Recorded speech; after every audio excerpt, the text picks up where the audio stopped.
Spread of Jainism, यानी Jainism का प्रसार कैसे हुआ, ठीक है।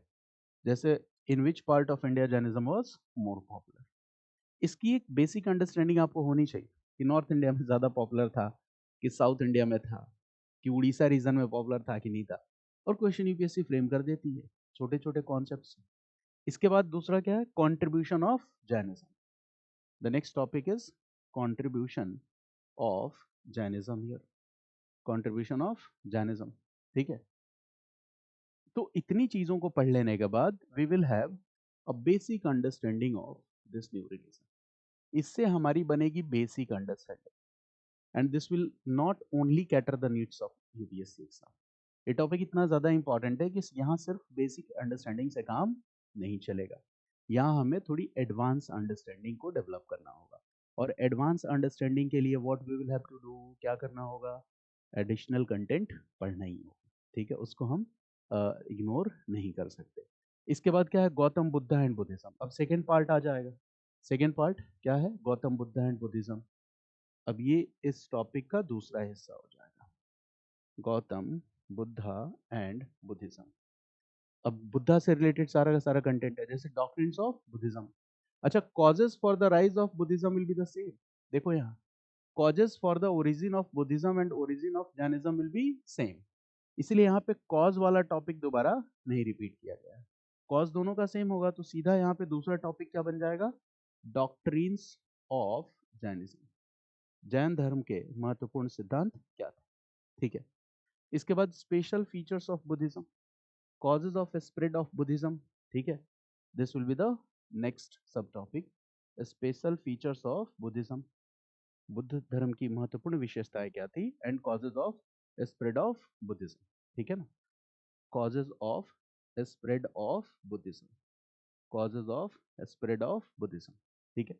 एक ये सब टॉपिक है। इसके बाद क्या है, causes of the decline of Buddhism, ठीक है। Causes of the decline of Buddhism, causes of decline of Buddhism, एक सब टॉपिक ये है, causes of decline of Buddhism. और lastly, importance and influence of Buddhism. Last sub topic is importance and influence of Buddhism, importance and influence of Buddhism. तो ये इस chapter में कितने parts हैं, there are 2 parts. So today we will discuss with this part, that is part 1, okay. और time बचेगा तो we can also discuss this part, part 2, ठीक है। अब एक बात समझो, in this period which religion was the most popular, सबसे ज्यादा पॉपुलर कौन था, Buddhism. This religion was the most popular. But when you look today, आज देखते हो तो Buddhism has practically disappeared from Indian subcontinent. आपको आपके आसपास जैन धर्म को फॉलो करने वाले लोग मिल जाएंगे, आपकी क्लास में ऐसे बच्चे मिल जाएंगे जो जैन हैं, उनकी फैमिली मेंबर्स जैन रिलीजन को फॉलो करते हैं। लेकिन आपके साथ बैठ के क्लास में कितने बच्चे हैं जो बुद्धिस्ट है, जो क्लास में पढ़ते हैं, बता दो, मिला क्या कोई? मुझे तो नहीं मिला कोई स्टूडेंट, बट जैन बहुत सारे स्टूडेंट मिले। इसका मतलब क्या है कि बुद्धिज्म जो उस टाइम का सबसे पॉपुलर रिलीजन था, आगे चल के प्रैक्टिकली डिसअपियर्ड, ठीक है। हमारी सोसाइटी के बाहर बुद्ध की एक मूर्ति लगी है, कहीं कहीं और भी दिख जाती है, ठीक है। बाकी बुद्धिज्म की हम बात खूब करते हैं, बट फॉलोअर्स की अगर हम बात करें तो जैनिज्म को फॉलो करने वाले लोग आज भी हमारे आसपास दिख जाते हैं। तो क्या रीजन था इसका कि बुद्धिज्म जो इतना पॉपुलर रिलीजन था, हम थियरीज में जिसकी बात करते हैं वो प्रैक्टिकली डिसअपियर हो गए, जैनिज्म इज स्टिल सर्वाइविंग। सो इन सारी बातों पे हमें डिस्कस करना है। और देखो ये सारा जो इंसाइट है वो कहाँ दिया हुआ है, एनसीईआरटी की बुक में। और जब आप आज की क्लास को करोगे तो फिर आपको लगेगा कि एनसीईआरटी की बुक वैसी नहीं है कि यहाँ लाइन टू लाइन में पीपीटी ले आके पढ़ा दूँ तो आप एनसीईआरटी को समझ जाओगे, ऐसा कुछ नहीं है। NCERT book is like a kind of book that will provoke your thoughts, ठीक है, that will try to develop critical insights in you, ठीक है। वो पढ़ना जरूरी है, बहुत जरूरी है, ठीक है। Not only from the perspective of a UPSC student but also from the perspective of a citizen of India. हमें इतिहास की जानकारी होनी चाहिए। इतिहास की जानकारी नहीं होती है तो क्या होता है, जैसे आज मैं सुबह सुबह न्यूज़ चैनल देख रहा था, तो उसमें एक एंकर था, ठीक है। तो कुछ बीपीएससी प्रोटेस्ट बच्चे कर रहा है, तो उसने बोलते बोलते ये बोल दिया कि ये छात्र आंदोलन एक फोड़े की तरह है जो आगे चल के नासूर बन जाएगा। सोचो कितना गैर जिम्मेदाराना बयान है, ठीक है। और ये जो एंकर्स हैं, जो मतलब दो कौड़ी के anchor, I am again repeating it, दो कौड़ी के एंकर, सोच समझ के बोल रहा हूँ, इनको थोड़ी सी भी इतिहास की समझ नहीं है, हिस्ट्री की समझ नहीं है। मेरी बात समझ गया ना? इस देश का इतिहास ही किससे बना है? आंदोलनों से बना है। आज़ादी हमें कैसे मिली है? आंदोलनों से मिली है, ठीक है। तो हम कभी भी आंदोलन या आंदोलन करने वाले लोगों को हंसी या उपहास की दृष्टि से नहीं देख सकते, ठीक है। हाँ, आंदोलनों को कैसे बेहतर बनाया जाए, आंदोलनों की मांग को सरकार कैसे संवेदनशील तरीके से रखे, ये एक अलग मुद्दा है। बट आंदोलनकारियों पे कीचड़ नहीं उछालना चाहिए, मेरा सीधा सा ये मानना है। किसी भी चीज़ का आंदोलन, प्रोटेस्ट, बहुत सारे प्रोटेस्ट हुए, हाल फिलहाल में कई और प्रोटेस्ट हुए हैं, बट प्रोटेस्ट को इस नज़र से देखना कभी भी अच्छा नहीं होता है। This is never good if you have a good understanding of the history. इसलिए मैं कहता हूँ हिस्ट्री जानना बड़ा ज़रूरी है, और मैं बहुत जिम्मेदारी के साथ इसीलिए हिस्ट्री पढ़ा भी रहा हूँ, ठीक है। एक रीज़न ये भी है क्योंकि इतिहास की जो उल्टी सीधी समझ डेवलप हो गई है ना, तो मुझे लग रहा है थोड़ा सा स्ट्रक्चर्ड होगा, ठीक है। पॉपुलैरिटी तो आएगी वीडियोस की, लोग देखेंगे भी, but it will take time. But I think that हमें हमारे इतिहास की समझ होनी बहुत ज़रूरी है, ठीक है। तो now we are going to start the topic Jainism. So first I will use the board work, और उसके बाद हम लास्ट में एक बार रिवीजन कर लेंगे, ठीक है, जिससे ये कन्फर्मिटी हो जाएगी कि कहीं पे कुछ छूटा तो नहीं है, ठीक है। तो this we are going to do. Note making आप साथ साथ करते रहना, ठीक है, क्योंकि ये नोट मेकिंग आपकी रिवीजन के लिए बहुत हेल्पफुल होता है। नहीं तो वो राम कथा का प्रवचन आप सुनोगे और भूल जाओगे, उसका कोई फायदा नहीं होता, ठीक है। तो नोट मेकिंग थोड़ी स्पीड स्लो रहेगी, but note making is also very much important. तो ना we are starting our journey with this topic Jainism. This is part 1, ठीक है, पहला पार्ट है। तो पहले पार्ट में क्या बताया गया आपकी एनसीईआरटी में? सबसे पहले there is a introductory para in this NCERT book, ठीक है। और वो इंट्रोडक्टरी पैरा क्या है, इंट्रोडक्टरी पैराग्राफ क्या है, इसको समझो। That introductory paragraph, what is that introductory paragraph? तो इंट्रोडक्टरी पैराग्राफ में ये बताया गया कि ये जो टाइम पीरियड है 600 बीसी 300 बीसी पीरियड, जिसके बारे में मैं पहले भी बता रहा था, 600 300 BC period, there is a remarkable feature of this period. And what is this remarkable feature? So this remarkable feature is what? Rise of new religions, ठीक है ना। 600 300 बीसी पीरियड का जो सबसे ज्यादा रिमार्केबल फीचर है वो क्या है? Rise of new religions. और इन न्यू रिलीजन्स में अकॉर्डिंग टू एन एस्टिमेट, करीब करीब about 62 new religions came into existence. Total कितने न्यू रिलीजन्स है एग्जिस्टेंस में? 62, ठीक है ना। तो these new religions are like different kind of religious sects, ठीक है ना। तो they are different kind of religious sects जिनके, ठीक है, these 62 are, you can say that, different religious sects, ठीक है, जिनमें इनके बिलीव्स अलग अलग थे, डॉक्ट्रिन्स अलग अलग थे, साथ ही साथ प्रैक्टिसेस अलग अलग थी, ठीक है। So they were differing in this situation. कहीं कहीं पर रिचुअल्स में भी हमें डिफरेंसेस देखने को मिलता है। Some of them also follow the rituals, ठीक है, दिस इज द पॉइंट, ठीक है। But out of all these 62, two are the most important one. One is Jainism and the second is Buddhism. But for your exam, आजीवक is also important. आपके exam के लिए आजीवक भी important है क्योंकि वहां से क्वेश्चन आ चुका है, ठीक है ना। क्यों important है? Why they are important? To understand this, we need to discuss about the cause of origin. इसके लिए हमें क्या डिस्कस करने की जरूरत है, क्या समझने की जरूरत है? causes of origin, causes of origin। और यहाँ पे याद रखना ये टॉपिक कॉमन है, यानी कि Jainism and Buddhism, for both of them causes of origin will be same. दोनों के लिए कॉज ऑफ ओरिजिन क्या होगा? सेम ही होगा, ठीक है ना। तो इसमें परेशान नहीं होना। अब देखो बड़े तरीके से इसमें बताया गया है, एक एक चीज़ों को बहुत ही मतलब बेसिक कॉन्सेप्ट से समझाया गया है। तो मैं एग्जैक्टली वैसे ही आपको बताता हूँ, ठीक है। और देन मैं एक कंक्लूसिव पार्ट आपको बताऊंगा, तो आपका एक ओवरव्यू अच्छा हो जाएगा। तो देखो क्या बताया गया, कहा यह गया कि सबसे पहले तो हमें सोसाइटी, देखो एक इंडियन कल्चर की सबसे खास बात बताऊं, इंडिया में चाहे आप रिलीजन की बात करो, चाहे आप किसी भी आर्ट फॉर्म की बात करो, इन इंडिया, ठीक है, any example of art form is not only art form but it is a reflection of धर्म। किसी भी आर्ट फॉर्म की आप बात कर लो, ठीक है। टेम्पल, स्तूपा, ये तो हमें सीधा सीधा दिखता है, ठीक है। आप चाहे पेंटिंग की बात कर लो, चाहे स्कल्पचरल ट्रेडिशन की बात कर लो, किसी भी आर्ट फॉर्म की बात करोगे, so it is a reflection of धर्म। यहाँ तक कि वात्सायन का काम सूत्र जो है, Khajuraho temples, it is also related to dharma, ठीक है।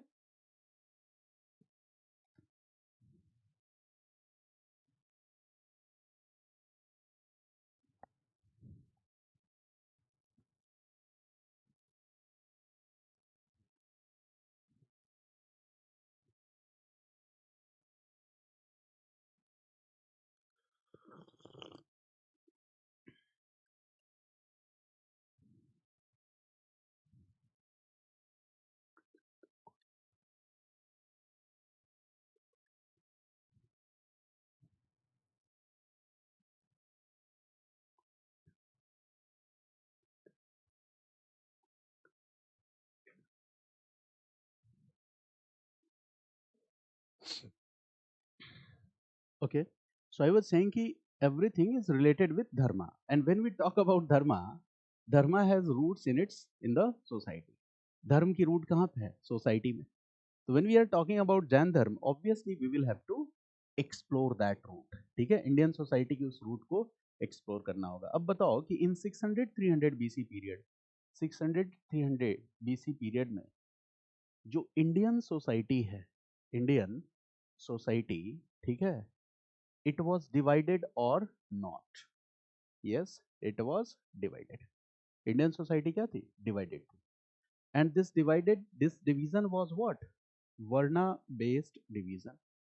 Varna based division. It was a divided society. And this division was based on this Varna.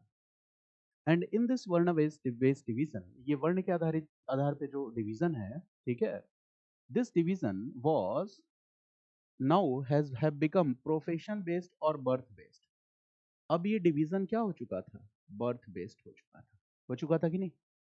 देखो, सोसाइटी लगातार बदल रही थी. Vedic period, later Vedic, early Vedic, later Vedic, और now this is age of Buddha. तो ये क्या हो चुकी है? वर्ण बेस्ड सोसाइटी. अब इसमें क्या है? There were 4 varnas which we have already discussed. Brahmin, Kshatriya, Vysya and शूद्र. यही 4 वर्णा थे ना, ठीक है. And now each varna has been assigned, each varna here, each varna has been assigned different functions. यहाँ पे each varna has been assigned different functions, ठीक है, different functions. And here varna has been defined on the basis of birth. It was a birth based system, ठीक है. यानी कि now in order to be Brahmin, your parents must be Brahmin. Plus उसके साथ साथ क्या define हो चुका है? फंक्शंस डिफाइन हो चुके हैं. Now what is the functions of the Brahmins? Brahmins के फंक्शंस क्या हैं? So they are priests and teachers. They are priests and teachers, ठीक है. सबसे डोमिनेंट फीचर है. And they were enjoying what? Highest status and rank in the society.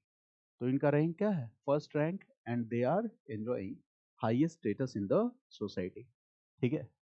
And they had the privileges of receiving gifts. दान दक्षिणा, ठीक है. दान दक्षिणा हमेशा किसको मिलती है? दान दक्षिणा वर्ड आते ही किसको समझ जाना, ठीक है. So they had the privilege of receiving gifts also. They have the privileges of receiving gifts, ठीक है. ये इनकी प्रिविलेज है. Plus what about taxation? They had also the privilege of not to pay the taxes. तो यहां भी privilege है. यानी privilege, okay, of exemption, privilege of exemption from taxation, privilege of exemption from taxation, ठीक है. Tax burden भी नहीं है. और सबसे बड़ी बात क्या है कि जब पनिशमेंट्स की बात आ रही है तो there is a discrimination and the judicial system is favouring them. ये judicial system is not well established. Formal system नहीं है, बट जुडिशियल सिस्टम किसको फेवर कर रहा है? ब्राह्मण्स को फेवर कर रहा है, because they are getting lighter punishments for the same intensity of crime. तो हम यहाँ कह सकते हैं ना कि exemptions from severe punishments, ठीक है. They are getting lighter punishments if the intensity of the crime is same. It means which out of these four varnas Brahmin is the most privileged group. इतनी बात समझनी कि Brahmins here are the most privileged group. भाई नाराज मत होना कोई ब्राह्मण होगा तो, ठीक है ना, मैं जानबूझ के नहीं बता रहा हूँ, मैं भी ब्राह्मण, ठीक है, मोस्ट प्रिविलेज्ड ग्रुप। गलती से अगर मैं ब्राह्मण नहीं होता तो फिर तो आप लोग समझ जाते कि सर जानबूझ के कर रहे हैं ऐसा, ठीक है। That was the most privileged group, और टीचर भी, ठीक है, that was the most privileged group. Now the second part, अब दूसरे पार्ट पे आओ, क्षत्रियास। क्षत्रिय के साथ क्या है? That is the warrior class, ठीक है। दे फॉट वॉर्स, ये कौन सा क्लास है? Warrior class. They fought wars and they are having the task of protection of society. इनके कंधे पे, ठीक है, जो सोसाइटी है या सोसाइटी की जो वेल्थ है, वेल्थ ऑफ द सोसाइटी, उसको प्रोटेक्ट करने की जिम्मेदारी है। They are the responsibility to protect the wealth of the society, to protect the members of the society. तो टास्क तो बहुत इंपॉर्टेंट है। लड़ाई होगी तो सबसे आगे कौन आएगा? क्षत्रिय। गला किसका कटेगा? क्षत्रिय। जान किसकी जाएगी? क्षत्रिय, ठीक है। पता है ना, राजा बदलते रहते थे, राजपुरोहित वही रहता था। सीरियल्स में देखा होगा आपने, ठीक है, राजपुरोहित वही रहता था, राजा बदलते रहते थे। दूसरा राजा आएगा, वो भी राजपुरोहित को सम्मान देगा, ठीक है। तो ऐसी चीजें चल रही हैं। तो देखो क्या हो रहा है, ये जो क्लास है, इसको भी, ये this class is also a privilege class. ये प्रिविलेज क्लास क्यों है? क्योंकि आपको पहले से पता है। Are they also getting exemption from the taxation? Yes, एक ये प्रिविलेज है सर, ठीक है। But they are having second rank or status in the society. They are secondary. Brahmins are the most important and they are secondary. ये secondary है। इससे क्या होगा? डिससेटिस्फेक्शन होगा कि नहीं? डिससेटिस्फेक्शन होगा। कल की क्लास में भी ये कॉन्सेप्ट आया था, रिपीट हुआ था कि now Kshatriyas are the dissatisfied. अब क्षत्रियाज डिससेटिस्फाइड है, और डिससेटिस्फाइड होने का रीजन क्या है? इनकी ranking. They are having second rank. वैसे तो this class is the privilege class, but privilege class होने के बाद भी क्या है, जैसे मान लो कि आपका रैंक आ गया 10 या 11, तो आप बैठ कर रोने लगे कि मेरा फर्स्ट रैंक नहीं आएगा। बनना तो आईएएस ही है, चाहे रैंक 50 आए चाहे रैंक 1 आए। बट फिर भी समझ गए ना, रैंकिंग की वजह से तो लोग परेशान हो जाते हैं ना, ठीक है। या स्कूल वगैरह में आपका रिजल्ट आता होगा तो कोई फर्स्ट टॉपर है, आप सेकंड टॉपर हो गए तो बड़ा दुख होता होगा, उसमें दुख वाली कौन सी बात है, ठीक है। तो बेचारे क्षत्रिय दुखी थे इसी बात से कि यार अपना रैंक 1 नहीं आ रहा, ठीक है। तो ये वेट कर रहे थे कि अपना टाइम आएगा, और ये वही टाइम है, वर्धमान महावीर और बुद्ध आएंगे, ठीक है। And they are from Kshatriya clan, वो क्षत्रिय क्लैन से जुड़े हुए। थर्ड ग्रुप वाज द वैश्य, ठीक है। वैश्य के साथ क्या था? देखो, they were also doing agriculture, they were also engaged in various kind of craft activities. ये एग्रीकल्चर भी करते थे। They were also engaged in various kind of craft activities, ठीक है। बहुत तरह की क्राफ्ट एक्टिविटीज से भी जुड़े हुए थे। They were doing businesses. That class was basically a merchant class, business भी करते थे। That class was the merchant class, ठीक है। And the most important thing that their rank was third. It means they are secondary to Kshatriya, Kshatriya से भी नीचे है, third rank में है। But they are not privileged class. Why they are not privileged class? The burden of taxation is on the shoulders of the Vaishya. They will pay the taxes, ठीक है ना। तो what is happening? They are paying the taxes, ठीक है। तो they are paying the taxes, तो burden of taxes इनके ऊपर है। And that class is the most wealthiest class also in the society. समाज का सबसे धनी वर्ग भी है। This class is the most wealthiest class in the society, ठीक है। तो but they are the tax payers, ये टैक्स पेयर्स हैं, they are the tax payers. These two class, Brahmin and Kshatriya, they are not the taxpayers. Vaishya is the taxpayer. Got it? But इन तीनों ही classes का एक और privilege है, Brahmin plus Kshatriya plus Vaishya. There is one more privilege, and what is that privilege? All these three classes collectively known as dvija. ये privilege है कि नहीं बताओ? This is also a privilege. कल कॉन्सेप्ट बताया था ना कि तीनों ही क्या है? द्विज है, डबल बॉन्ड है। और जैसे ही द्विज या डबल बॉन्ड की बात की जाएगी, द्विज और डबल बॉन्ड, तो इसको किससे जोड़ दिया जाएगा? प्योरिटी से जोड़ दिया जाएगा। They are also having a privilege that they are dvija, Brahmin plus Kshatriya plus Vysya, they are द्विज, ये द्विज है, double bond. And double bond means what? It's simply talking about purity, purity की बात कर रहा है, ये प्रिविलेज है, ठीक है। इसका मतलब क्या है? They can perform which ceremony? Sacred thread ceremony, ये कर सकते हैं सेक्रेड थ्रेड सेरेमनी, ठीक है। And if they can perform sacred thread ceremony, so they can enter into which phase of life? Educational phase of life, यहाँ पे enter कर सकते हैं, ठीक है। They can study Vedas also, वे वेदास को स्टडी भी कर सकते हैं, तो ये भी तो एक प्रिविलेज हुआ। अगर समाज के एक वर्ग को, एक क्लास को अगर आप एजुकेशन, ठीक है, सिस्टम ऑफ एजुकेशन में एंटर ही नहीं करने दोगे, तो वो क्लास तो कैसा हो गया? मार्जिनलाइज क्लास हो गया ना, ठीक है। तो अब देखो, अब शूद्रास पे आ जाओ। शूद्रास, क्या ये शूद्रा प्रिविलेज क्लास था? The answer is no, it was not a privileged class. Why it was not a privileged class? Because ये टैक्स पेयर था कि नहीं?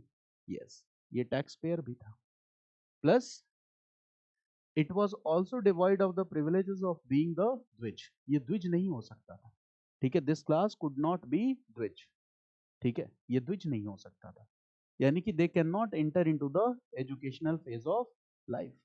और जब एजुकेशनल फेज ऑफ लाइफ में एंटर नहीं करेंगे, तो बताओ इनका जो मेंटल मैकेनिज्म है, सोचने समझने की जो क्षमता है, वो बहुत ज्यादा विकसित नहीं होगी। और जब वो बहुत ज्यादा विकसित नहीं होगी, तो आप हमेशा इनसे कौन से काम कराओगे? नॉन इंटेलेक्चुअल्स, क्योंकि जब वो सोचने समझने की क्षमता आ जाएगी, तो वो कौन से काम करने लगेंगे? इंटेलेक्चुअल्स। तो ये तरीका था, क्योंकि ये क्लास को ऐसे डिजाइन किया गया कि ये ऊपर के तीनों वर्णों की सेवा करेंगे। तो सेवा कब करेंगे बताओ? जैसे मान लो कि आपके घर में कोई ड्राइवर हो, ठीक है, तो भाई ठीक है, उसने एजुकेशन नहीं ली और बहुत ही सेल्फ रिस्पेक्ट के साथ, आत्मसम्मान के साथ वो अपना काम करता है। और वी ऑल नो दैट कोई भी प्रोफेशन, कोई भी व्यवसाय ना छोटा होता है ना बड़ा होता है, ठीक है, जिससे हम अपनी रोजी रोटी कमाते हैं।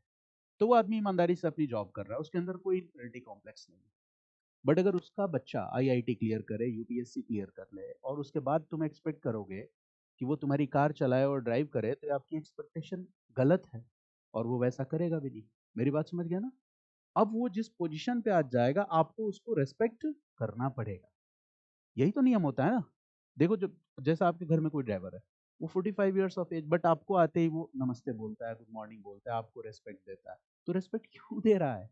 ठीक है, आप उम्र में छोटे हो फिर भी रेस्पेक्ट दे रहा है। आपकी एज 30 ईयर्स है, आपका ड्राइवर 50 ईयर्स का आपके लिए दरवाजा खोल रहा है, क्यों? इंटेलेक्चुअलिटी को वो रेस्पेक्ट दे रहा है, ठीक है। तो जब वो क्लास इंटेलेक्चुअल होगा, तो आपको भी रेस्पेक्ट देना पड़ेगा, वो सीधी सी बात है। तो फिर सेवा कौन करेगा? सर्व कौन करेगा? ठीक है। तो ये सोच के डिजाइन बनाया इन्होंने, और इन्होंने क्या किया, बहुत सारे रिस्ट्रिक्शंस इम्पोज कर दी कि they have to serve the remaining 3 varnas. तो इनको द्विज की कैटेगरी से बाहर रख दो। जब द्विज की कैटेगरी से बाहर रख दोगे, तो इनका क्या होगा? उपनयन संस्कार नहीं होगा। जब उपनयन संस्कार नहीं होगा, तो एजुकेशन फेज ऑफ लाइफ में एंटर नहीं करेंगे। प्लस जो भी काम ये कर रहे हैं, चाहे वो एग्रीकल्चर हो या कोई भी काम हो, they are paying the taxes. अगर उनके पास कोई रिसोर्स नहीं है, सो फोर्स लेबर का कॉन्सेप्ट बताया था आपको, बेगार का कॉन्सेप्ट बताया था, ठीक है, कि आपको 1 मंथ में 1 डेज यानी 1 ईयर 12 डेज आपको राजा के यहाँ, ट्राइबल चीफ के यहाँ काम करना होगा, ट्राइबल ओलिगार्क के यहाँ काम करना होगा, फ्री में अपनी सर्विसेज देनी होगी। तो that is also kind of tax ना। तो अब आप ऊपर से नीचे देखते चले आओ कि डिससेटिस्फेक्शन कहाँ कहाँ है। तो क्षत्रिया में भी डिससेटिस्फेक्शन है कि हमें भाई रैंक 1 होना चाहिए। वैश्य क्लास में ज्यादा डिससेटिस्फेक्शन है, शूद्र क्लास में ज्यादा डिससेटिस्फेक्शन है, और सबसे ज्यादा डिससेटिस्फेक्शन एक और क्लास में है, वुमेन के साथ। And women are facing double discrimination, women are facing double discrimination. And what is this double discrimination? Shudras के साथ जितना डिस्क्रिमिनेशन हो रहा है, वो तो हो ही रहा है वुमेन के साथ, ठीक है। women were also not allowed to study the Vedas, ठीक है, but there are also women scholars. But when we talk about the dominant trends, यही होगा। जैसे आप गुप्ता पीरियड में जाओगे, तो वहां की सोसाइटी में देखोगे कि जैसे जब प्लेज हो रहा है, नाटक हो रहा है, तो वहां पे जो फीमेल कैरेक्टर है या जो शूद्र है, when they will participate in this play, okay, so they will not speak Sanskrit, वो संस्कृत बोल ही नहीं सकते प्ले में, यानी संस्कृत भाषा भी बोलने से मना था। यानी कि Sanskrit was monopolized by Brahmins, not only Brahmins but by the Brahmin men, ठीक है। ये हम डोमिनेंट ट्रेंड की बात कर रहे हैं। अगर हम एक्सेप्शंस की बात करेंगे, तो there are female rishis, female scholars also. अगर हम एक्सेप्शंस की बात करेंगे तो एंशिएंट इंडिया में, ठीक है, बहुत सारी ऐसी वुमेन भी हैं जो एक तरह से रिजेंट का भी रोल प्ले किया उन्होंने, ठीक है। तो ये एक अलग मुद्दा है, बट यहाँ पे women are facing double discrimination. Why I am saying double discrimination? Because the second part is what? Patriarchal mindset of the society. ठीक है। इसके अलावा जो तमाम तरह की चीजें थी, इनहेरिटेंस ऑफ प्रॉपर्टी और ये तमाम चीजें हैं, तो ये भी तो डिस्क्रिमिनेशन ही था ना, it was also kind of discrimination. आपको वो रेफरेंस याद है जो मैंने बताया था कि women were compared, ठीक है, with dice and wine, and women were said that women were treated as a vice along with dice and wine. महिलाओं को शराब और जुआ की तरह ही एक बुराई के प्रतीक के रूप में समझा गया, ठीक है। और मैं जब भी मैं कोई बात कर रहा हूं तो मैं यूनिवर्सलाइज नहीं कर रहा हूं, उसको सोच के ऐसा नहीं सोचना है कि सारे लोग ऐसे नहीं। Dominant trend of the society, वो डोमिनेंट थीम था। जैसे अगर आज के टाइम में मैं बात करूं तो चाइल्ड मैरिज डोमिनेंट है कि नहीं? नहीं, ये डोमिनेंट नहीं। Child marriage exceptions. और पुराने जमाने में क्या था? चाइल्ड मैरिज डोमिनेंट थीम था। जैसे आप ठीक अपने पहले वाली जनरेशन से पूछोगे, अगर विलेजेस में जाओगे कि आपकी शादी कितने उम्र में हुई थी, ठीक है, तो आप पाओगे कि द वुमेन विल आंसर कि हमारी शादी 15, 16, 14, 18 इस एज में हुई, ठीक है। तो फिर आप लोग सोच के परेशान हो जाओगे, यार अब तक तो हमें दादी बन जाना चाहिए, ठीक ठीक है, ओके। तो हर सोसाइटी का एक अलग माइंडसेट होता है, ठीक है। तो देखो, तब डोमिनेंट थीम अलग था, अब डोमिनेंट थीम अलग है, ठीक है। चलिए, so this is one part. Now an important note. What is an important note here? It means discrimination आप समझ गए। अब important note में दो बातें और बताई गई आपकी बुक में। पहली बात ये बताई गई है कि the higher the varna, the more privileged it was.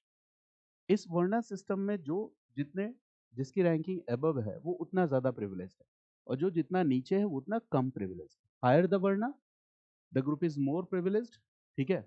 Lower the varna the group is less privileged. ये पूरा का पूरा कंपैरिजन का मामला है, ठीक है। अच्छा देखो, क्राइम एंड पनिशमेंट्स का सिस्टम कैसा है? The lower the varna of the offender the more severe punishment is prescribed for him. यानी वर्णा सिस्टम में अगर आपका रैंकिंग लो है तो उस रैंकिंग के अकॉर्डिंग पनिशमेंट्स तय होती है। जैसे मान लो ब्राह्मण और Kshatriya, if they will commit the same offence, तो Brahmins will get lighter punishment, Kshatriya will get severe punishment. Kshatriya and Vaishya when they will commit the same crime, Kshatriya will get the lighter punishment, Vaishya will get the severe punishment. और अगर शूद्रा की बात आ जाएगी तो वो will get the severe punishment, Shudras, ठीक है। तो ये क्यों किया गया है? दबा के ही तो रखने की कोशिश है, एक्सप्लॉइटेटिंग टेंडेंसीज ही तो है, इसमें बुरा लगने वाली कौन सी बात है, ठीक है। और ऐसा क्यों किया जा रहा है? क्योंकि आपके दिमाग में ये बात बैठी हुई है कि 10 class, okay, will serve the remaining 3 classes, ठीक है। तो क्या करना है? दबा के रखना है, ठीक है। तो आपने अपने तरीके से चीजों को डिजाइन करना शुरू कर दिया, और धीरे धीरे ये जो डिजाइन हुआ, ये सोसाइटी का स्ट्रक्चर बन गया, हिस्सा बन गया।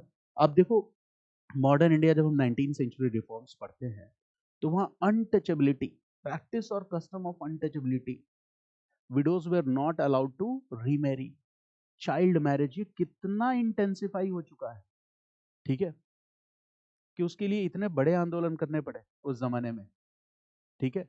पढ़ते तो है, मॉडर्न इंडिया में पढ़ा ना, ठीक है।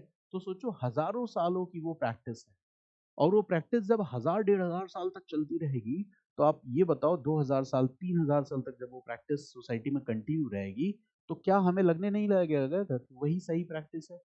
हमारा दिमाग इस हिसाब से डिजाइन हो जाएगा, बच्चों का दिमाग इस हिसाब से डिजाइन हो जाएगा, ठीक है। पेरेंट अपने पेरेंट्स को देखेंगे, ग्रैंड पेरेंट्स को देखेंगे, उनके दिमाग में वो प्रेजुडिसेस हैं, वो प्रेजुडिस आपके दिमाग का हिस्सा बन जाएगा। आपको ये पता नहीं चलेगा, एहसास नहीं होगा, but you will be prejudiced. We all are prejudiced to some extent, we can not deny. हमें से कोई ये नहीं कह सकता कि हम प्रेजुडिस्ड नहीं है। We are all prejudiced to some extent, ठीक है। बट इस तरह की प्रेजुडिसेस से हमें क्या होना चाहिए? बाहर निकलना चाहिए, ठीक है। पूरी तरह से हम प्रेजुडिस से बाहर नहीं निकल पाएंगे, बट फिर भी, ठीक है, जो इनह्यूमन टेंडेंसीज हैं सोसाइटी की, उसको तो हमें अपोज करना ही चाहिए ना। So this is the point, okay. Now, अब R S Sharma is doing what, he is now explaining that now you have understood Varna divided society. Now he is explaining Varna divided society and tensions. Varna divided society and tensions. Varna divided society and tensions. He is explaining this.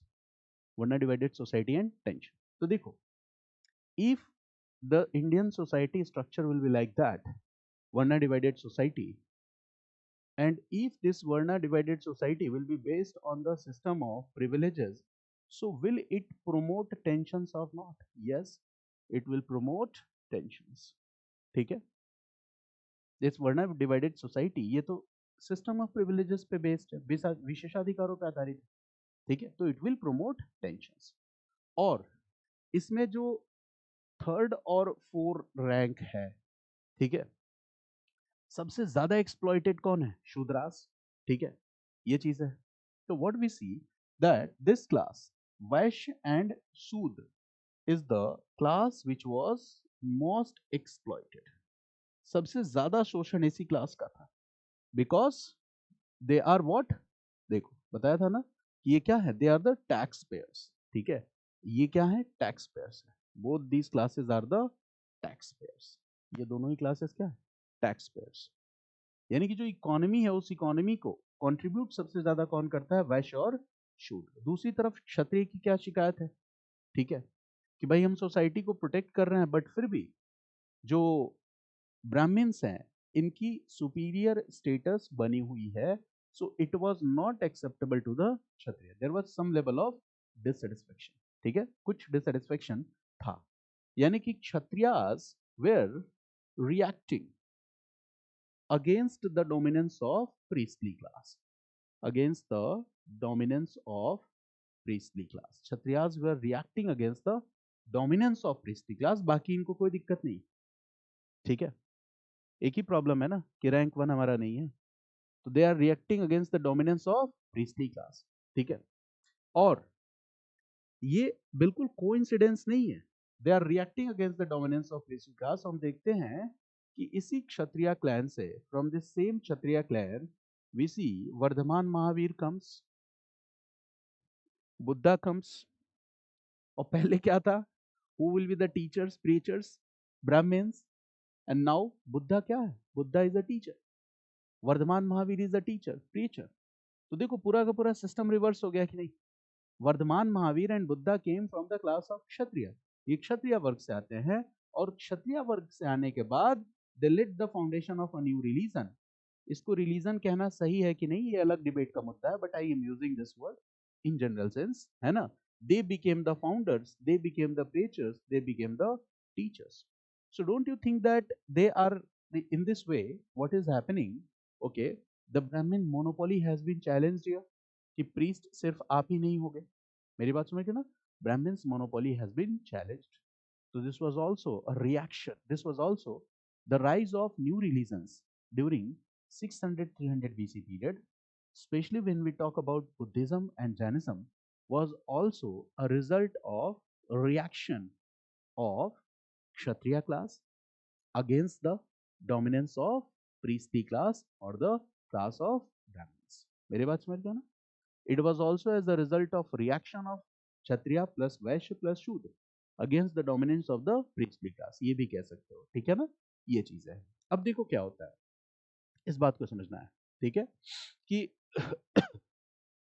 Marxist historians किसी भी बात को prove करेंगे तो सबसे पहली चीज क्या वो ढूंढते हैं, economy. Economy is the main determinant factor.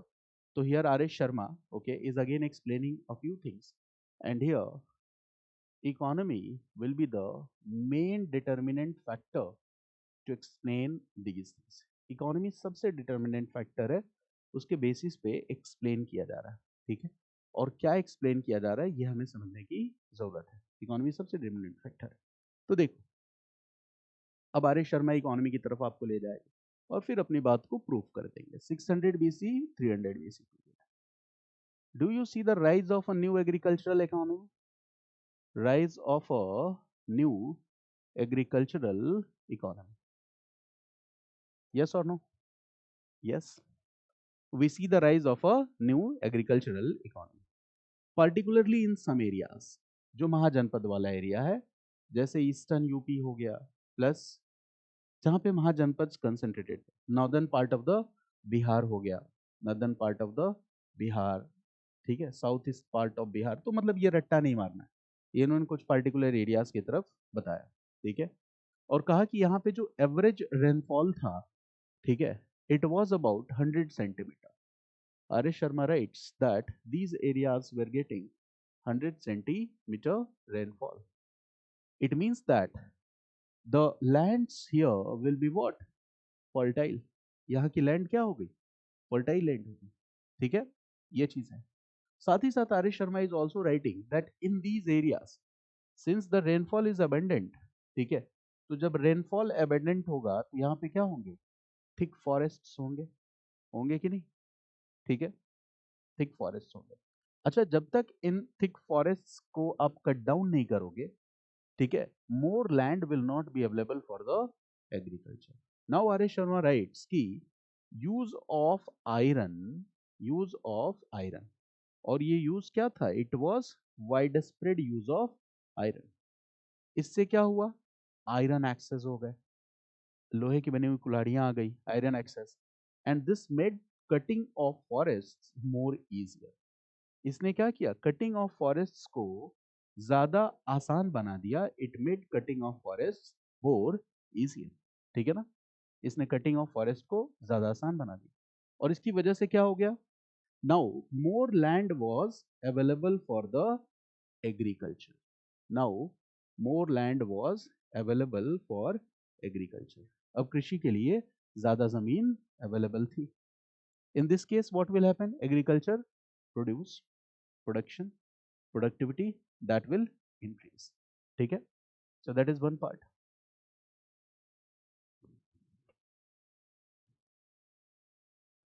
Okay, got it? In this case agriculture produce, production, productivity will increase. दूसरी बात आर एस शर्मा क्या कहते हैं? Are S Sharma writes that we also see rise of many new urban centers in the Gangetic Valley region. पहले बता चुका हूँ कि नहीं? Rise of many new urban centres, जैसे वाराणसी का राइज भी थोड़ा पहले है, ठीक है। तो rise of many new centres, ठीक है, इट मींस न्यू हैबिटेशंस, ठीक है। क्या इन्होंने कहा? New habitations, new habitations, new urban centres, new urban centres came into existence, यानी urbanization was also being promoted, ठीक है, ये चीज है। and from this area also what happened? iron tools comes to light, यहां से भी हमें आयरन टूल्स मिलते हैं। Iron tools came to light from these areas also, यहाँ से भी हमें आयरन टूल्स मिलते हैं। तो इससे क्या पता चलता है कि आयरन टूल का यूज कहाँ हो रहा था? तो आयरन टूल का यूज कहाँ हो रहा था? What we can see here that iron tools was used here, okay, where? For clearance of forest. Iron tools were used in the agriculture. Iron tools were used in developing the large settlements. बहुत सीधी सी बात है कि iron tools were used for clearance, for agriculture and for the development of large settlements, ठीक है ना। iron tools were used, clearance, okay, and for the development of large settlements, इनके लिए हम iron tools का इस्तेमाल करते थे, ठीक है। इसके बाद देखो, अगर आयरन टूल्स का इस्तेमाल करेंगे तो यूज ऑफ आयरन प्लाउशेयर, लोहे के बने हुए हल, विल बी पॉपुलर और not? Yes, use of iron ploughshare भी होगा, ठीक है। और during 600 300 BC period, during 600 BC 300 BC period, ठीक है, दिस आयरन प्लाउशेयर, ये जो आयरन प्लाउशेयर है, ठीक है, इसने क्या किया? This new agricultural economy that developed during this period, the new agricultural economy that developed this period, during this period 600 300 BC period में जो नई एग्रीकल्चरल इकोनॉमी आई, ये किस चीज पे बेस्ड थी? It was based on this iron ploughs. यानी कि न्यू एग्रीकल्चरल इकोनॉमी का जो बेस है, जो सबसे इंपॉर्टेंट अगर कोई फैक्टर है, जो चीज न्यू एग्रीकल्चरल इकोनॉमी को प्रमोट करती है, तो वो क्या है? दैट इज आयरन प्लाउशेयर, लोहे का बना हुआ हल, ठीक है ना, ये चीज है। अच्छा बताओ, for iron ploughshare what is needed? Bullocks are needed, oxen are needed, जरूरत है कि नहीं, ठीक है, because in agriculture these things are needed, ठीक है। अच्छा देखो, बुलक्स और ऑक्सन कैसे आएंगे? Obviously for this what is needed? Animal husbandry, animal husbandry. तो एग्रीकल्चर के साथ साथ क्या इंपॉर्टेंट हो चुका है?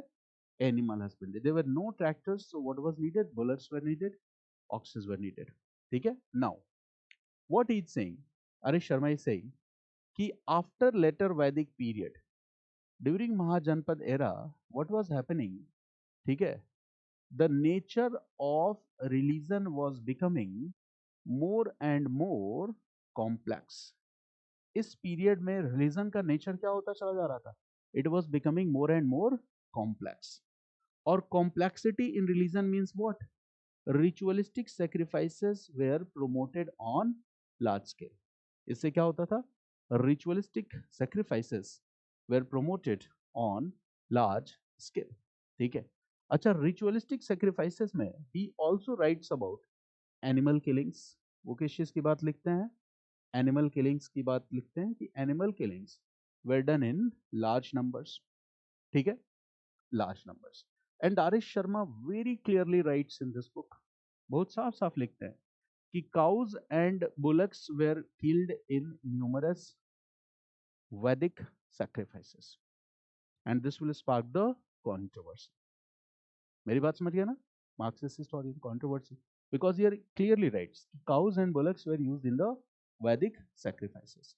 बट हमें ये बात मान के चलनी होगी ना कि हिस्ट्री की कोई भी पिक्चर क्या होती है? That is not a accurate picture, there are always some limitations, ठीक है, ठीक है। But he is explaining on the behalf of his explanation कि भाई एनिमल किलिंग्स में cows and bullocks were used in Vedic sacrifices in large numbers. अच्छा, इससे क्या होगा? Animal killings will be done on large scale, so the cattles that are needed for agriculture will number of cattles will come down. इससे क्या होगा? Agriculture में नया संकट खड़ा होगा। तो when the new religions will come, Buddhism and Jainism, they will preach the idea of non-violence. वो किस चीज की बात करेंगे? नॉन वायलेंस की बात करेंगे। और नॉन वायलेंस लोगों को पसंद भी आएगा, अहिंसा का विचार पसंद भी आएगा। ओके, अहिंसा का विचार आने के बाद, नॉन वायलेंस आने के बाद, एनिमल किलिंग्स जो है ना, ये क्या होंगी? तेजी के साथ रिड्यूस हो जाएंगे। For example, if you believe in this idea of non violence, तो आप बकरे की बलि तो नहीं दोगे, ठीक है। If you believe in this idea of non violence, तो आज कोई ना कोई मुर्गा तो बच ही जाएगा, उसकी जान बच जाएगी, ठीक है। तो नॉन वायलेंस आने से एनिमल किलिंग्स क्या हो जाएंगी? रुक जाएंगी, ठीक है। इसीलिए लोगों ने बुद्धिज्म और जैनिज्म जैसे विचारों को अडॉप्ट किया। This is what R S Sharma wanted to say, कि इफ अगर इस न्यू एग्रीकल्चरल इकोनॉमी को मोर स्टेबल बनाना है, if you want to make this new agricultural economy more stable, in this case the animal killing needed to be stopped. Animal killing को रोकने की जरूरत थी। This was needed to be stopped because they were used in the sacrifices, ठीक है। तो the new religions promoted the idea of non-violence. नए religions ने non-violence के आइडिया को प्रमोट किया और इस तरह से वो ज्यादा पॉपुलर हो गए, ठीक है, उनकी पॉपुलैरिटी ज्यादा हो गई, ठीक है। ये मुद्दा है। इसके बाद he also talks about a few more things, कुछ और चीजों की बात करते हैं, उस पर भी हम बात कर लेते हैं। rise of new urban centers, read this, next facet is rise of new urban centers, ठीक है, new economic activities and use of PMCs, punch marked coins, rise of new urban centers, new economic activities and the use of punch marked coins, ठीक है। in your NCERT book the names of certain towns have been mentioned, जिससे आप पहले से ही familiar हो। जैसे कौन कौन से टाउन्स का नाम दिया गया है? तो वन इज कौशाम्बी, कौशाम्बी का नाम दिया गया है, ठीक है। और किस टाउन का नाम दिया गया है? Kushinagar, Banaras, Vaishali. These names have been mentioned. नहीं भी लिखोगे तो काम चल जाएगा, एग्जाम में नहीं पूछा जाएगा। Kushinagar, then Banaras, then Vaishali, the name of these towns have been mentioned, ठीक है। चिरांद, ठीक है, और इसके बाद राजगीर, इसकी भी बात की गई है। Chirand and Rajgir, Chirand and Rajgir. एक बार इन शहरों का नाम इसलिए देख लेना चाहिए कि एक आइडिया हो जाता है कि ये कहाँ पे है। जैसे कौशाम्बी और हस्तिनापुर, ये तो लेटर वैदिक टाइम से ही चला आ रहा है, ये आपको पता है। कौशाम्बी कहाँ है? नियर प्रयागराज, इलाहाबाद। उसके बाद कुशीनगर, गोरखपुर, मल्ल पढ़ा था तो वहाँ आया था। बनारस में पता ही है, वैशाली आपको पता ही है, लक्ष्मीज, है ना। चिरांद इज इन छपरा, बिहार, छपरा, ठीक है। चिरांद कहाँ पे है? छपरा में, बिहार में, ठीक है। और राजगीर, पटना, ये आपको पता है, ठीक है। तो these new cities what happened, new economic activities flourished, और यहाँ पे क्या होगा? Habitations, this will develop into large urban settlement, ये लार्ज अर्बन सेटलमेंट की तरह भी डेवलप होगा। This will also develop into the large, these cities will also develop into large urban settlements. If trade and commerce will increase, if economic activities will increase, what will happen?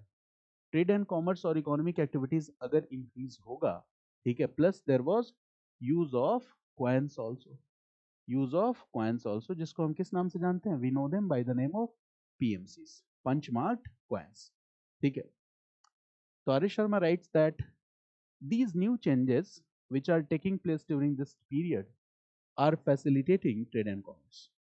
600-300 DC period में जो भी नए changes हो रहे हैं, वो किस चीज को प्रमोट कर रहे हैं? ट्रेड एंड कॉमर्स, ठीक है। जैसे मान लो होता है ना, जैसे मान लो आज क्या हो गया?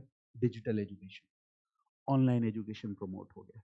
तो बैठ के लोग डिबेट करते हैं, यार ऑनलाइन अच्छा है कि ऑफलाइन अच्छा है?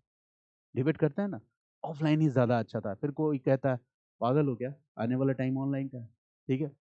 शहरों में इतनी भीड़ हो रही है, इतना ज़्यादा, मतलब शहरों का खर्च इतना ज़्यादा बढ़ता चला जा रहा है, मतलब रहने का खर्च बढ़ता जा रहा है, लोगों की इनकम क्या होती जा रही है? घटती जा रही है, ठीक है। प्लस अनसेफ भी है। अभी देखो एक यूनिवर्सिटी में एक बच्ची के साथ एक इंसिडेंट हुआ, वो आपने न्यूज़ में देखा होगा, ठीक है। तो अब आप बताओ कि मतलब जब ऐसी चीज़ें रहेंगी तो लोग क्या करेंगे? If they will get the opportunity तो वो घर से पढ़ेंगे, ठीक है। तो देखो चीज़ें क्या है, जैसे मान लो कि हम कंटेंट पढ़ते थे पहले, प्रिंटेड बुकलेट, धीरे धीरे चैट जीपीटी आ रहा है, वो साल 1.5 साल में मुझे लगता है अपने आप को इतना अपग्रेड कर लेगा कि शायद कोई मतलब कोई मिस्टेक उसमें नहीं होगा, ठीक है। आई स्ट्रांगली बिलीव दिस, ठीक है ना। So that chat GPT will replace the entire content and printed notes, कि आप कुछ भी पढ़ रहे हो, आपने सर्च किया, आपको एक स्ट्रक्चर्ड, वेल स्ट्रक्चर्ड कंटेंट और नोट मिल गया। तो बताओ पेपर वेस्ट रिड्यूस हुआ कि नहीं? रिड्यूस हुआ ना।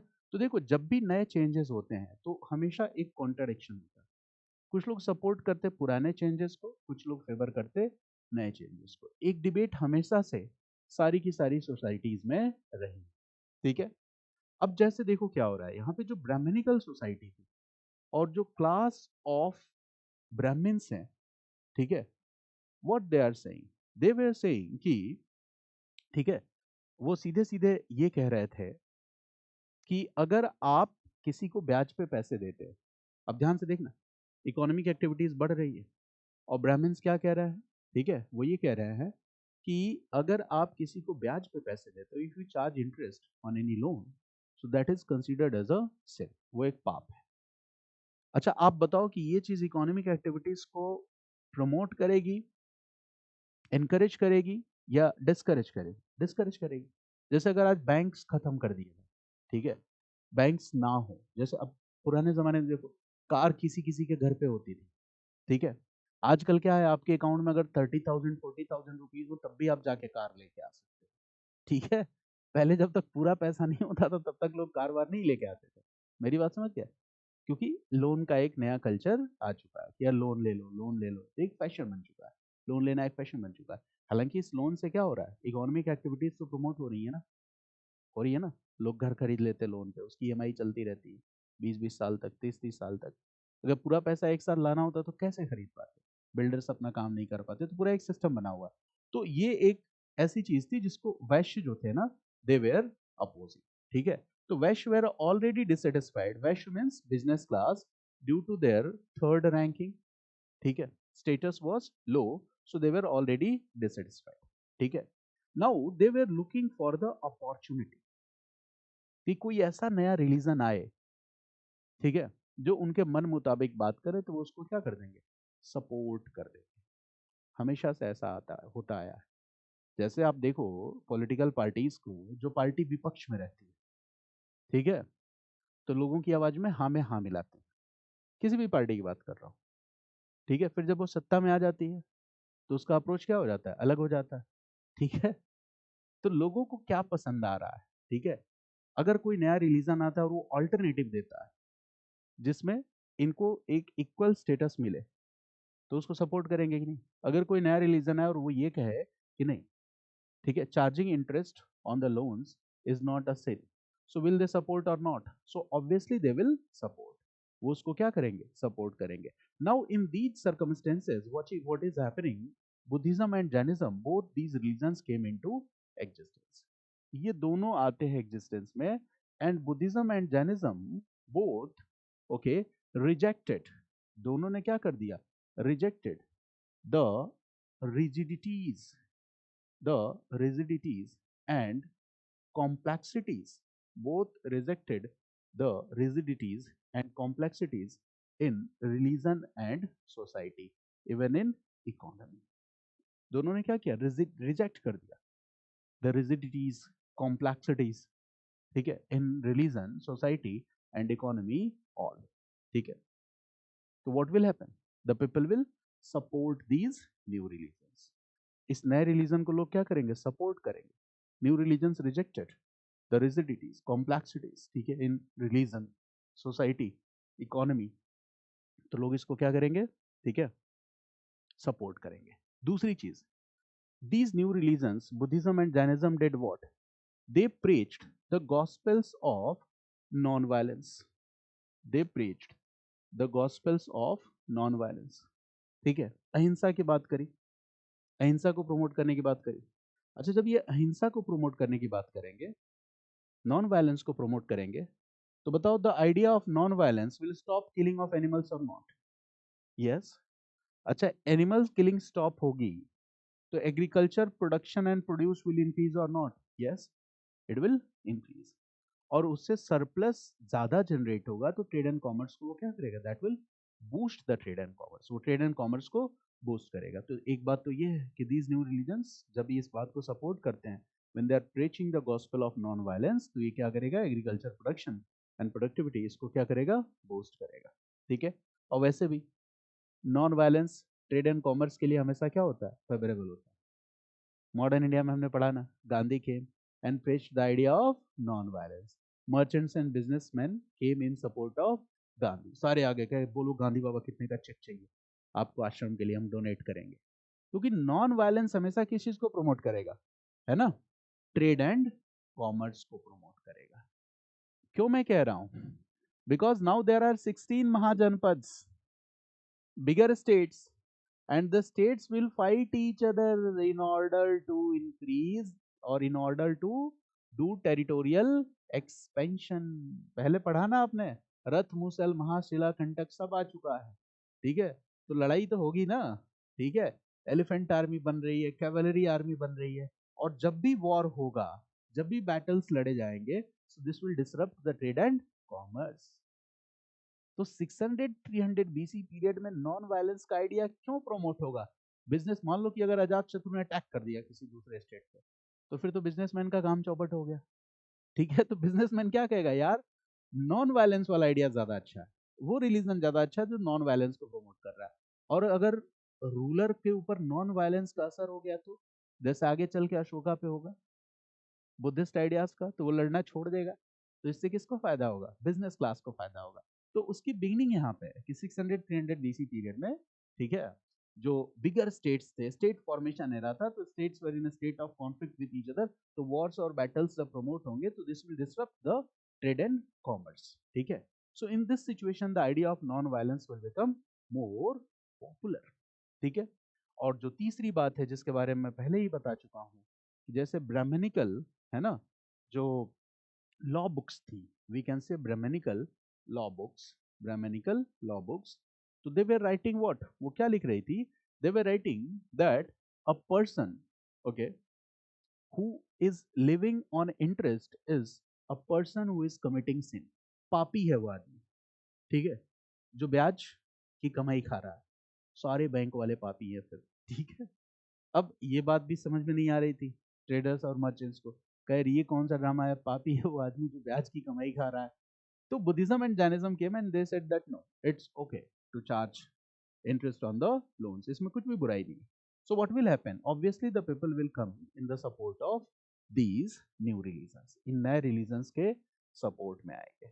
ठीक है. अब और एक बात देखो, एक और मजेदार बात देखो. अगली बात जो मैं बताने जा रहा हूँ, वो बताने जा रहा हूँ जनरेशन गैप के बारे में. जनरेशन गैप के बारे में जो आज हम भी देखते हैं.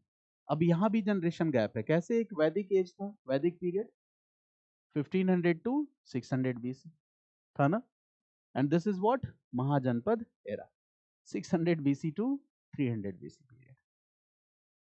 बोर तो नहीं हो रहे हो ना? स्पीड बहुत स्लो नहीं है ना? मैं चाह रहा हूं कि एक ही बार पढ़ो और एक ही बार में 100% कहानी की तरह समझो. बार बार पढ़ने का नहीं होना चाहिए. नथिंग, बार बार कुछ नहीं पढ़ना. ठीक है. और भी कुछ मॉड्यूल्स मैं पढ़ाऊंगा और एक बार में 100% कंप्लीट होगा वो मॉड्यूल. Trust me. ठीक है. पहले हिस्ट्री खत्म कर लूं. ठीक है. Then I will do that. ठीक है. तो 600 300 BC पीरियड. देखो यहाँ पे नए चेंजेस आए हैं कि नहीं? New changes, new changes, new generation, नई पीढ़ी, नए चेंजेस. ठीक है. यहाँ पे क्या था? अब यहाँ पे एक जनरेशन न्यू जनरेशन हो गई और एक जनरेशन क्या हो गई? ओल्ड जनरेशन हो गई. नई पीढ़ी और पुरानी पीढ़ी, जैसे आज के टाइम में होता है. Old generation, old fashioned people, old fashioned people. और हमेशा से ये कॉन्फ्लिक्ट देखा जाता है कि नई जनरेशन में जो चेंजेस होते हैं, जो पुरानी पीढ़ी होती है, ओल्ड जनरेशन होती है, वो उन चेंजेस को, ठीक है, नहीं डाइजेस्ट कर पाती. यार ये क्या चल रहा है यार. ठीक है. नहीं कर पाते ना. ठीक है. तो ये प्रॉब्लम्स होती है. नई नई पीढ़ी और पुरानी पीढ़ी दोनों में एक बहुत बड़ा फर्क है. अच्छा, इकोनॉमी में जब चेंज आएगा तो क्या स्टाइल ऑफ लिविंग में चेंज आएगा? ठीक है. ड्रेसिंग सेंस में चेंज आएगा. लोगों की जो मेटेरियलिस्टिक लाइफ है उसमें प्रायोरिटी किस बात से हो जाएगी? ठीक है. पैसा. ज्यादा से ज्यादा पैसा है, यूज ऑफ कॉइन्स हो रहा है, तो लोग एकदम बोरे में भर भर के जमीन के अंदर रखेंगे. जैसे आप लोग अलमारी के अंदर रखते हुए, उधर मध्य प्रदेश में एक सौरभ पकड़ा गया है. देखो मेरा ही नाम है. ठीक है. मैं भी सोच रहा हूँ कहीं कांस्टेबल भर्ती वाला एग्जाम दे दूं. ठीक है. तो देखो क्या हो रहा है. Old fashion people and new fashion people. अब यहाँ पे देखो प्रॉब्लम क्या है. प्रॉब्लम ये हो रही है कि this new fashion people, new generation people are money minded people. ये हमेशा किस बात की कोशिश करते हैं? बिजनेस को प्रमोट करना, earning more and more money. ठीक है. ज्यादा से ज्यादा पैसे कमाना, इस तरह की बात कर रहे हो. पुराने जनरेशन के लोगों में क्या था? अच्छा, ये जरूरी भी. अब देखो स्टेट्स भी आ चुके हैं. States are also fighting and competing with each other. The battles and wars are also being fought. युद्ध भी हो रहा है जो पुरानी जनरेशन को पसंद नहीं आ रहा है. कहा यार ये क्या हो रहा है. ठीक है. अब पैसे के पीछे भाग रहे हो, है ना. युद्ध और लड़ाइयाँ लड़ी जा रही हैं, हिंसा हो रही है, ब्लडशेड हो रहा है. ठीक है. So they are not liking these things. वो कह रहे थे हमारा टाइम जो था ना वो ज्यादा better. Our time was better. ठीक है. हमारा टाइम ज्यादा अच्छा था. We were believing in the cultures of sacrifices. We were not running after money. ठीक है. ये सारी चीजें चल रही थी. ठीक है. ये जैसे कंपेयर किया आर एस शर्मा ने, इस पूरे के पूरे सिस्टम को कंपेयर किया इंडस्ट्रियल रेवोल्यूशन के साथ. Yes, compare this with industrial revolution. ठीक है. तो कंपैरिजन भी मैं आपको एक बार बता दूं. जैसे इंडस्ट्रियल रेवोल्यूशन कब से कब तक है? 1760. फर्स्ट फेज कब से कब तक है? 1760 टू 1840. ये फर्स्ट फेज है ना इंडस्ट्रियल रेवोल्यूशन का, ये आपको पता है. और इंडस्ट्रियल रेवोल्यूशन सबसे पहले क्या आया? ब्रिटेन में. और जब इंडस्ट्रियल रिवोल्यूशन आएगा तो यहाँ पे क्या आ जाएगा? Factory system. यहाँ पे क्या आ जाएगा? Use of machines. ठीक है.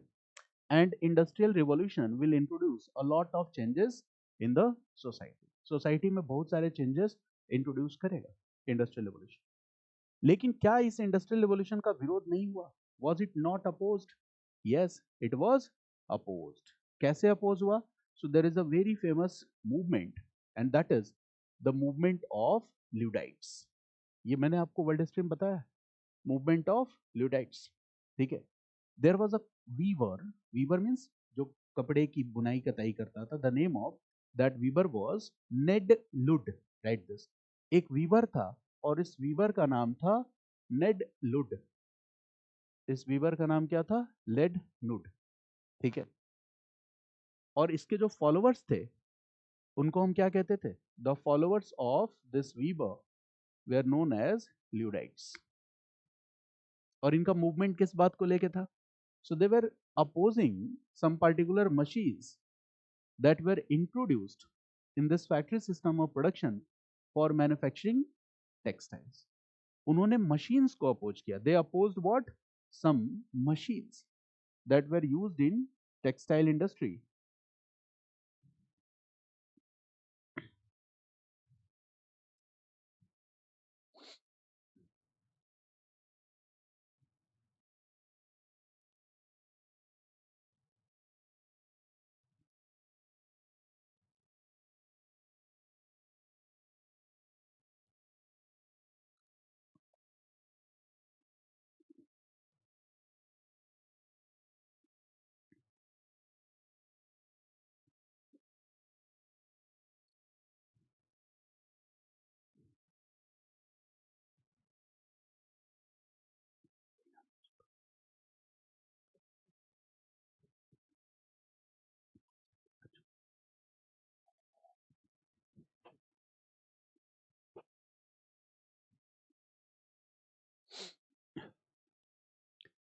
ठीक है?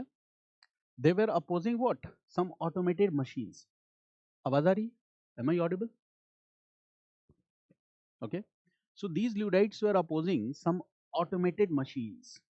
Automated machines को oppose कर रहे थे that were introduced in the textile industry. Textile industry में जो automated machines, basically इनका जो movement था ये 1811 से लेकर 1816 तक था. ठीक है? This time period 1811 to 1816. ठीक है? इंग्लैंड में जो नॉटिंघम और यॉर्कशायर है उस एरिया में ये मूवमेंट था. Okay, so this movement was concentrated in the areas of Nottingham and Yorkshire. Nottingham and Yorkshire. This is additional information not given in NCERT but comparison has been made. तो मैंने थोड़ा ज्यादा clear कर दिया. ठीक है ना? कि ब्रिटेन में भी जब इंडस्ट्रियल रिवॉल्यूशन हुआ और इंडस्ट्रियल रिवॉल्यूशन से जो नए चेंजेस आए उसको एक ग्रुप ने अपोज किया. इन्होंने क्यों अपोज किया? कहा यार हम तो बेरोजगार हो जाएंगे. एक मशीन 100 लोगों का काम कर सकती है. One machine can do work for 100 people, तो the people will get unemployed. तो हम मशीन लगने ही नहीं देंगे. अटैक करते थे, यूज ऑफ वायलेंस. और मिल ओनर्स जो फैक्ट्री ओनर्स थे, ठीक है, उन्होंने पुलिस के साथ मिलकर इनको शूट करना शुरू किया. में वायलेंस भी हुआ. तो देखो उस स्केल का वायलेंस. तो ये हर समाज की सच्चाई है कि जब भी समाज परिवर्तन की तरफ जाता है तो एक ग्रुप उस परिवर्तन को क्या कर पाता है, ठीक है, उसके साथ वो तालमेल नहीं बिठा पाता. ठीक है? वही प्रॉब्लम यहां भी थी. The same. मेरी बात समझ के? The same. Now the old fashion people were not liking these changes. ठीक है? और the old people, old fashioned people were saying that in this period social inequalities are growing very fast. सामाजिक असमानता बहुत तेजी से बढ़ रही है. they were saying this, social inequalities are growing. अच्छा बताओ, इकोनॉमिक प्रॉस्पेरिटी आएगी तो social inequality will grow. Social inequality उसके साथ ही साथ आएगी, इकोनॉमिक इनइक्वालिटी उसके साथ साथ आएगी. तो this is the idea of the old fashioned people. Now Buddhism and Jainism will come and they will preach the idea of equality. Equality में social equality की तो बात की है, that ब्राह्मण, क्षत्रिय, वैश्य, शूद्र, इसमें कोई अपर और लोअर नहीं है. ठीक है? तो they talked about equality. दूसरी चीज क्या है? They also talked about non-possession. Non-possession का मतलब जितना जरूरत हो उतना ही रखो. रोज जरूरत से ज्यादा धन संपत्ति का संचय नहीं करना. You will possess only what you need. There is no need for the over possession of the material wealth. धन संपत्ति का अतिशय संचय अच्छा नहीं है. So this is the idea of the Buddhist and Jain monks. And now the old fashioned people were also liking this. ये तो बड़ा अच्छा है. They are promoting culture of sacrifice. ठीक है? Buddhism and Jainism was saying कि Buddhist and Jain monks should possess only what is needed to keep the body and soul together. यानी शरीर को जिंदा रखने के लिए जितनी रिसोर्सेज तुम्हें चाहिए, ठीक है, as a Buddhist monk, as a Jain monk, आपको उतना ही रखना है, उससे ज्यादा नहीं रखना है.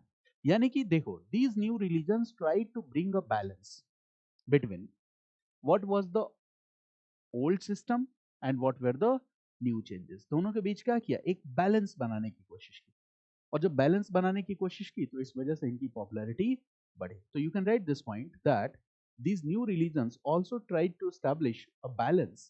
These new religions also tried to establish a balance between the previous system and the new system. Previous system और द न्यू सिस्टम, उन दोनों के बीच में एक बैलेंस बनाने की कोशिश की. वो कैसे कोशिश की, when you will discuss the doctrines of Buddhism and Jainism, तो यू विल अंडरस्टैंड. ठीक है ना, यहाँ पे आपको समझ में आया this part of NCERT, is it clear? Okay, so let's look at the slide. एक बार स्लाइड से हम देख लेते हैं, फिर मैं आगे एंटर करूंगा. तो पार्ट बाय पार्ट अगर कुछ स्किप होगा तो शायद वहाँ हमारी नज़र चली जाएगी, तो मैं नहीं चाहता कि कुछ भी हम स्किप करें. ठीक है ना, this chapter is very much important in this respect. तो फॉर दिस रीजन हमें थोड़ा सा स्लाइड को यूज करना होगा. चलो तो देखते स्लाइड पे. This part I have already discussed with you. Numerous religions came into existence Gangetic basin में 6th सेंचुरी BC में. समझ में आ रहा है ना, 62 रिलीजन्स की बात करी गई है.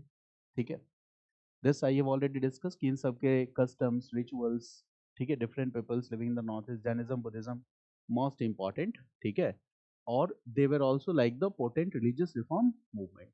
यानी the first religious reform movement in India is in ancient India, और वो कब है, 600-300 BC पीरियड. तो अब आप याद रखना है इस बात को कि the first set of social religious reforms was done in ancient India during this time period, 600 BC, 300 BC period. Second set of socio-religious reforms कौन सा है, भक्ति and Sufi movement. Third set of religious reforms कौन सा है, 19th century social religious reforms, जिसमें राजा राम मोहन रॉय, भारतेंदु हरिश्चंद्र, इनको आप पढ़ते हो. तो ये कॉन्सेप्ट क्लियर हुआ ना. तो this is what first set of religious reform. अब आप आते हो इस पे कॉजेज ऑफ ऑरिजिन. तो this part has been discussed कि what was the nature of post Vedic times society. Post Vedic time society means किस टाइम के सोसाइटी की बात हो रही है, 600 BC, 300 BC. 4 वर्णास की बात की गई है. ईच वर्णा वाज असाइंड डिफरेंट फंक्शंस. ठीक है, it this system was based on birth. 2 higher varnas were given some privileges, आपको पता ही है, ब्राह्मण्स, ठीक है, functions, priest and teachers, high status in the society, इनके स्पेशल प्रिविलेजेस भी थे. ठीक है, क्या है, गिफ्ट्स एंड एग्जाम्पशन, गिफ्ट्स इनको मिलेगा, दान दक्षिणा, exemption from taxation, plus punishments में भी प्रिविलेजेस है. I have already discuss punishment में क्या प्रिविलेजेस है. ठीक है ना. इसके बाद Kshatriya, rank second, got it, fought and govern, ये काम इनका था. ठीक है, टैक्स कलेक्शन, ये भी इनका काम था. ठीक है, इसके बाद थर्ड ग्रुप कौन सा है, वैश्य, agriculture, cattle rearing and trading का काम था. ठीक है, और ये सबसे प्रिंसिपल टैक्स पेयर्स थे, यानी कि the majority of the taxes who was paying, Vaishya were paying. This is the point. ठीक है, but along with 2 higher varnas they were, देखो अब देखो, वर्ण along with 2 higher varnas, Vysya were also placed in the category of द्विज. तो आपको बता चुका हूँ, ब्राह्मण, क्षत्रिय, वैश्य, इनको किस कैटेगरी में रखा था, dwija. That means they were twice born, double born. ठीक है ना. A dwija was entitled to wear sacred threads, reading Vedas, ये सब बता दिया आपको मैंने. ठीक है, women were also okay non privilege class. देखो यहाँ लिखा है ना, they were barred from taking to Vedic studies. ठीक है, तो डोमिनेंट थीम था कि उनको पढ़ने की उतनी छूट नहीं थी, हालांकि there is example of women scholars also. इसके बाद विमेन का काम क्या था, they appear as domestic slaves, agricultural slaves, craftsman and hired labourers. ठीक है, डोमेस्टिक स्लेव्स. आज women, do you see women as the domestic slaves till today, आज की सोसाइटी में भी?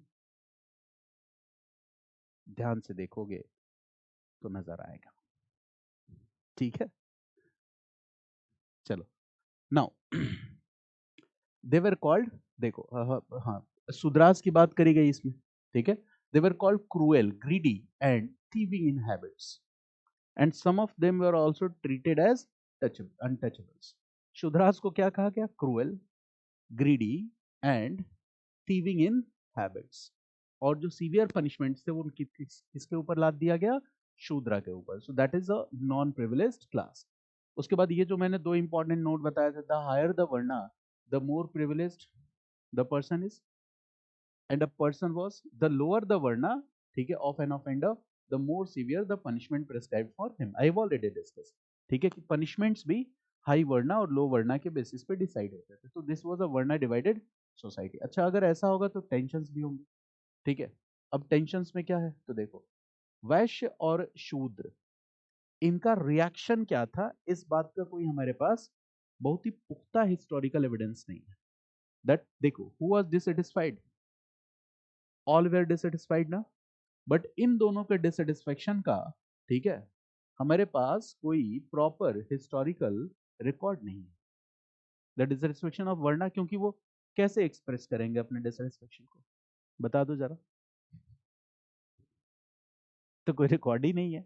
रिकॉर्ड किसके डिससेटिस्फेक्शन का है, क्षत्रियास। क्षत्रियास आर पावरफुल, तो जो पावरफुल होगा वो रेसिस्ट करेगा, जो रेसिस्ट करेगा उसका रिकॉर्ड हमारे पास है। कितनी बड़ी बात है, ठीक है। एक लाइन कितनी मतलब गहरी बात है इसमें। We don't have proper records about what was the expression of dissatisfaction of the Vaishya and Sudra, but we have proper records about the expression of dissatisfaction by the Kshatriya class, ठीक है, क्योंकि वो अपने असंतोष को जाहिर कर सकते थे। Now I have already discussed with you कि Kshatriyas were the rulers, तो उन्होंने they reacted strongly against the ritualistic dominance of the Brahmins, ठीक है, ब्राह्मण्स का डोमिनेंस था। तो एक तरह का प्रोटेस्ट मूवमेंट भी उन्होंने लॉन्च किया, ठीक है। और इनका जो मूवमेंट था वो इसी बात को लेके था कि बर्थ बेस्ड सिस्टम में क्षत्रियास का रैंक 2 क्यों है, why we are treated as secondary, ठीक है, we are the class of ruler, still we are treated as secondary. तो Kshatriya reaction against the domination of priestly class Brahmins है, claimed privileges was one of the causes of the origin of new religion। यानी new religion के origin में एक सबसे important क्या हो गया, रिएक्शन ऑफ क्षत्रियास। अब वो कैसे विजिबल होता है तो देख लो, Gautam Buddha was the founder of Buddhism, belong to which clan, Kshatriya clan. Vardhaman Mahavir was the founder of Jainism, belong to which clan, Kshatriya clan, ठीक है। And both disputed the authority of Brahmins. वो कैसे किया, this I will discuss with you, ठीक है, ये चीज है। फिर again the rise of new religions has been explained with the basis of this introduction of new agricultural economy. ये आपको मैंने डिस्कस किया ना कि न्यू एग्रीकल्चरल इकोनॉमी में use of iron, rainfall, fertile land, clearance of forest और ये सारी चीजें I have already discussed with you, ठीक है। हैबिटेशंस की हमने बात करी, got it, we have already discuss this. Iron tools की बात करी, agriculture development of large settlements की बात करी। फिर एग्रीकल्चरल इकोनॉमी में आयरन प्लाउ के साथ हमने बुलक्स की बात करी, ठीक है। अब यहाँ पे देखो, यहाँ साफ साफ लिखा हुआ, बट द वैदिक practice of killing cattle indiscriminately, ये वर्ड क्या है, इनडिस्क्रिमिनेटली, किलिंग कैटल्स इनडिस्क्रिमिनेटली, मतलब किसी भी जानवर को सेक्रीफाइस करना, stood in the way of the progress of new agriculture, clearly लिखा हुआ है। The cattle wealth slowly decimated or declined because, look here, the cows and bullocks were killed in numerous Vedic sacrifices. So this part is, will some people will not accept it, so this will raise controversy, okay. Tribal people living in southern and eastern fringes of Magad also killed cattle for food, ठीक है।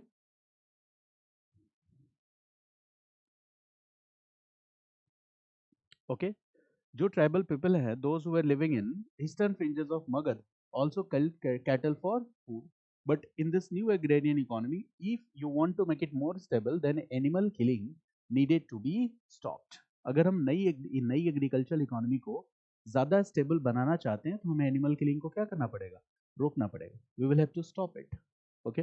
Now we are coming to the next part, the period saw the rise of new religions, okay.